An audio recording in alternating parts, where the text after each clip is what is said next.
You know what I've been noticing a lot recently? I've been noticing a lot of people go on Facebook posts with different groups and they ask the question, what type of hi-fi setup should I get? Inevitably, the answer is always, well, it depends on what you like. It depends on what your needs are. It depends on your budget. And I feel like we could probably do a little bit better than that, give a little bit more of a concise, precise answer. So I'm going to give my advice to anyone who is thinking about setting up a hi-fi in their house and is looking to get started. So this is just a quick one for me today. Let's listen to a little bit of Natalie Cole here, her Unforgettable album. I think this is side like 3 or 4. I can't remember, but whatever. All right. So let's talk about hi-fi. My first recommendation for you, I strongly recommend that before you start buying, you have a budget in mind. You need to establish for yourself how much are you going to spend. And let me tell you that the bottom baseline that I think that you should think about is at least $300.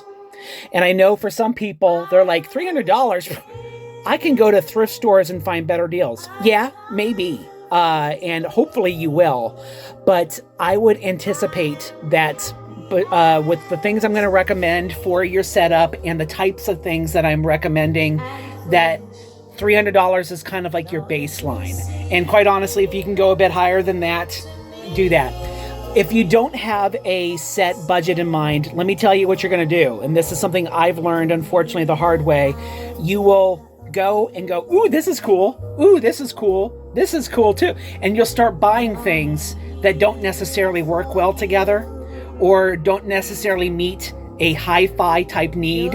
And then eventually you're going to end up trading them in, giving things away, having things sitting in closets that you're not using, etc. So if you have a budget in mind at first, you'll end up spending less probably. What I'm saying is if you just kind of go and buy whatever tickles your fancy without having finances in mind, you're probably going to spend more eventually because several things that you buy may end up not actually going into your hi-fi. So go in going, this is the amount of money that I'm going to spend.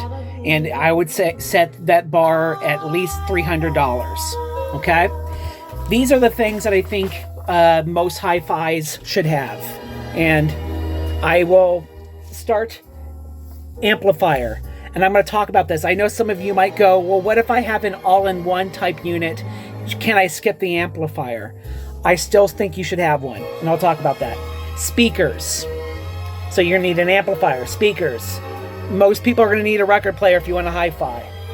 A CD player, because not everything that you probably want to listen to is available on records. And then last but not least, something else. And when I say something else, it's up to you and what you like. Tape players, 8-track, maybe something that's digital, for like digital files, like a DAC or something. But most hi-fis are probably going to have those components. Amplifier, speaker, record player, CD player, something else. Let me start with the amplifier.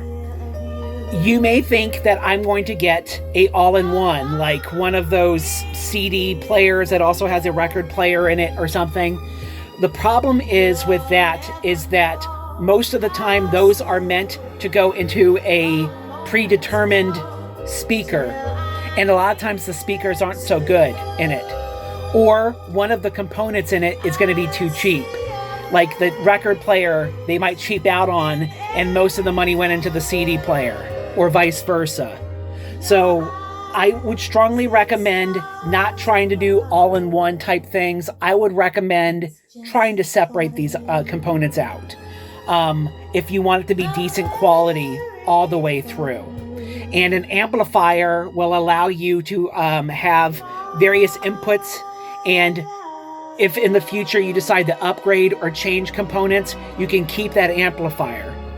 Plus, I have found people that get like a record player that has its own speakers, a tape player that has its own speakers. Eventually people get annoyed that the sound quality is too different between them and that they would like to send it into one speaker system so that they have unified sound. So I suggest you separate the components out and spend the money on an amplifier. Just a good recommendation. Speakers, you want them to be heavy. That's the most important thing. Yes, some speakers have tweeters, some don't, some has ports, and so forth. There are pluses and minuses, but bottom line, you want your speaker to be heavy. Whether it's new, old, or whatever, heavy speaker means it's better made and that the magnets in it are pretty large and you'll get a good, rich sound. That's the most important thing. Record player. I strongly recommend, instead of getting one with the red stylus that you see on like Crosley's and things, by the way, that's a ceramic stylus, get one that has a moving magnet head. Yes, those record turntables are going to be about twice the cost. Okay, so instead of it being $50, you're talking $100. Or if instead of a $100 record player, you're talking usually $200. Yes, but the thing is, it's going to sound so much better. So much better.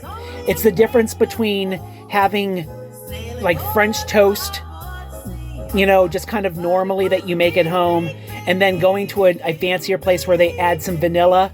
That vanilla, man, woo, takes it to a whole nother level. And trust me, having a moving magnet cartridge for your records is going to make the clarity so much better and give you less of that rumble and static that you get used to when you're hearing cheaper record players. Just moving magnet is, I think, should be the baseline if you are going to have a hi-fi. CD player is probably the thing that you can cheap out on the most, because unless you are a genuine audiophile that can really tell the difference between the different components, most people can't tell the difference of some of these digital sounds. So bottom line, the CD player can probably be the cheapest component. And then last but not least, get yourself something else. Like if you like tapes, get a cassette player, 8-track, you know, something like that. And by the way, the 80s is a great era because they had a lot of relatively cheap components in the 1980s. So if you're going to shop vintage, go 1980s. So anyway, what do you think of my recommendations? Do you like them? Do you have your own recommendations? Put them in the chat. Love you guys. Bye.